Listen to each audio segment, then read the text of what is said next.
But what do you think, like how these, obviously you don't believe in God or you don't subscribe to the concept there is a creator as an agnostic. So how the questions, when it comes to the question where does the universe come from?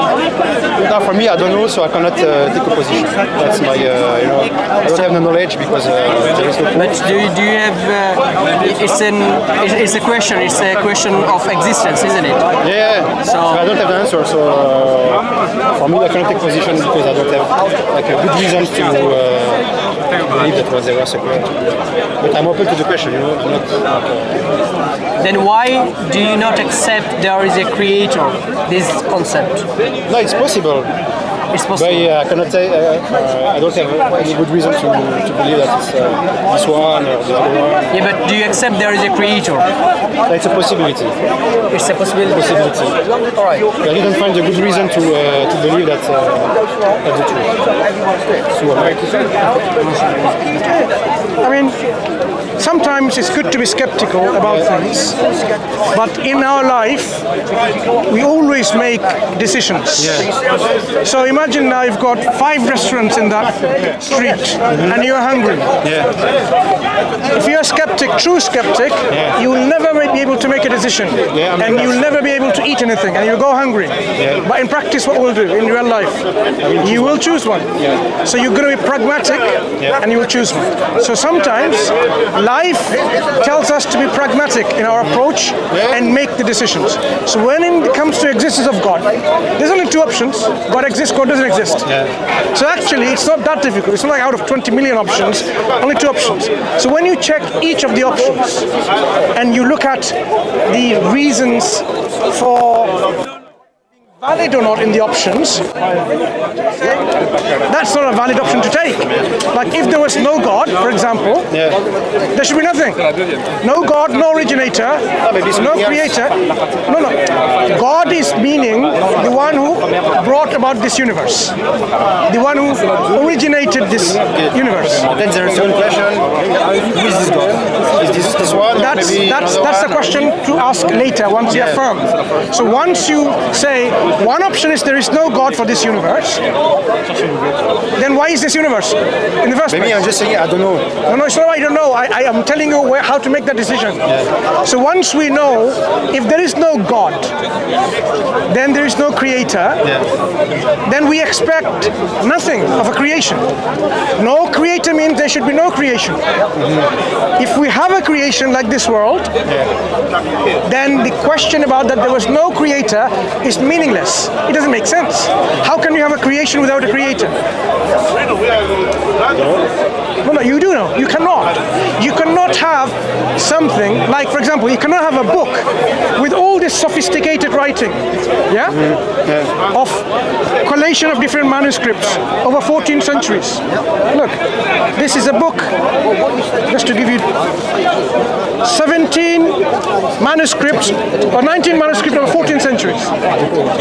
If we have a product like this, we cannot say it wasn't authored by anyone. To say this book was not authored by anyone is just there. It just popped into existence. It will be absurd, meaningless. It would not be reasonable to believe in that option. You will say this book must have an author, at least an author. So out of these 2 options, does this book have an author or not? You will say yes, there has to be. When we observe this universe, you will have to say it must have an originator. It cannot have no originator, just like this book cannot not have any originator and say, oh, it just is. Do you see? Skepticism and agnosticism is not just simply I don't know. No, because I know that books are written by humans. But for the universe, The universe. Okay, do I know the author? I mean, do you know the author? No, but I know that somebody. Hang on. Do you know the author? No. You don't. But you know that someone authored it. Yeah. You don't need to know the name of the author, the creator of this universe, but you would definitely know there is a creator. You might know the name of the creator, but there has to be a creator. There has to be an author of the book. There has to be a creator for this universe. Do you see, agnosticism is something that is position people think is sensible. Actually, it's not. You have to make decisions and choices. Just like the restaurants that you're going to go when you're hungry, your stomach will take you there. So we want your mind to take you there to accept that there is a creator of the universe. That's not allowed. That's the ruling. Once you know there is a creator of this universe, because there has to be, because you cannot, then you say, okay, fine, how many creators are there? Which one is it? And you will realize the only creator that makes sense is a creator who is absolute, not dependent, and who is self-sufficient. It's not allowed in Islam. It was a necessary being who is absolute and self-sufficient. For example, so now if you go into the concepts of creator, when the prophet, any concept of creator in which there was God and children of God, sons, daughters, brothers, or dependency between them, that cannot be true. Because that will be all false, not acceptable, not believable. Islam is the only religion, only belief system that will tell you that there is only one being who is absolute and self-sufficient and independent. And that's the being Islam says for us to think, assess, and accept. Look, this is the contract marriage. Yeah, we read it. No, this is what the Quran says about it. Look, 10 days, for example. You see, it's the one. Literally, you are buying eternal refuge. Then I will divorce you. That's it. Neither begets nor is born. You see, it's kind none of like him or an equivalent.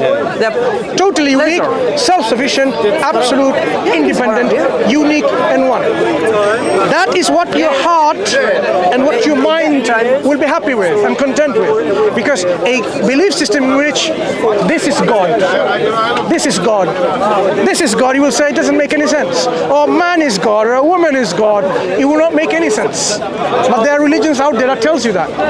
That's why we're saying is, Islam, if you study it, you will see that it makes sense. So when you say which God is the God that is worthy of our worship, the God who is identified to be absolute and self-sufficient. You know, in Christianity they're having a discussion just over there, Ali DawahWise is having a discussion very initial stage, with a Christian who probably believes Jesus is God, but dependent on someone else, his father. So how can God be dependent on someone else? In Shia world, they do. Immediately you can recognize that belief system is not reasonable to believe. Universities in Iran, Hindus believe in so many different gods. They do have like that's not reasonable to believe.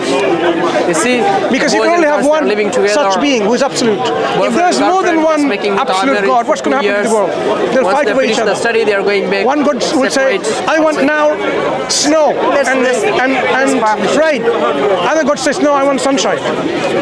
Okay. What's going to happen?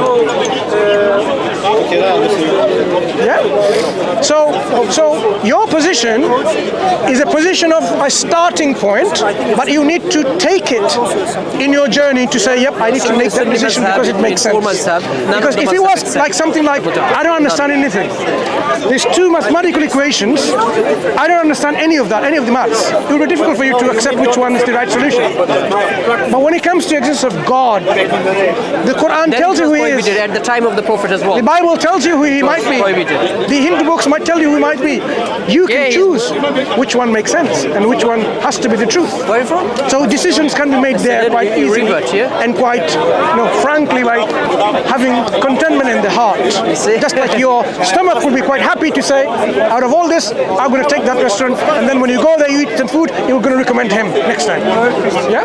Likewise, when you accept Islam, knowing the truth, you're going to recommend to someone else. This is the truth, and that's exactly what we are doing.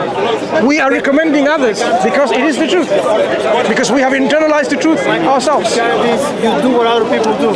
So if you go, does that make sense? Yeah. So you have friends who are Muslims. Yeah. Let them continue with your journey to accept Islam. It's simple.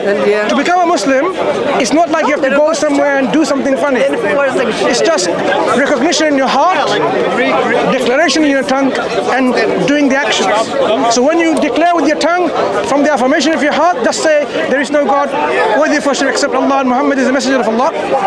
You enter Islam. Simple as that. So you have to now ask yourself how you're going to make that step. Maybe your friends can help you on that journey.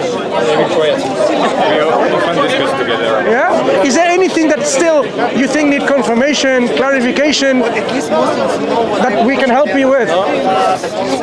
You have to think, it's a long process. Yeah, but don't take it too long, because you don't know when you're going to die, and I don't know when I'm going to die. Likewise, we need to be really declaring that statement of truth, because that is the key to paradise. If I don't have it, it's very important to make that as a priority. Not finding which is the best restaurant with the best girlfriend or whatever, but who is my Lord, my Creator who created me. If you make that step, if you go to your Creator one step, He will come to you with guiding you like in 10 steps. If you go to Him walking, He'll come to you running. In a metaphorical sense, what we're saying is, if you take approach to find God, He will open it for you quite easily. He will make it clear for you, easy for you. But you have to make that choice, that intention, that decision to go and find the truth. Otherwise, you will be there, agnostic forever, skeptic forever, but for everything else, you will be certain. But when it comes to religion, you'll be agnostic.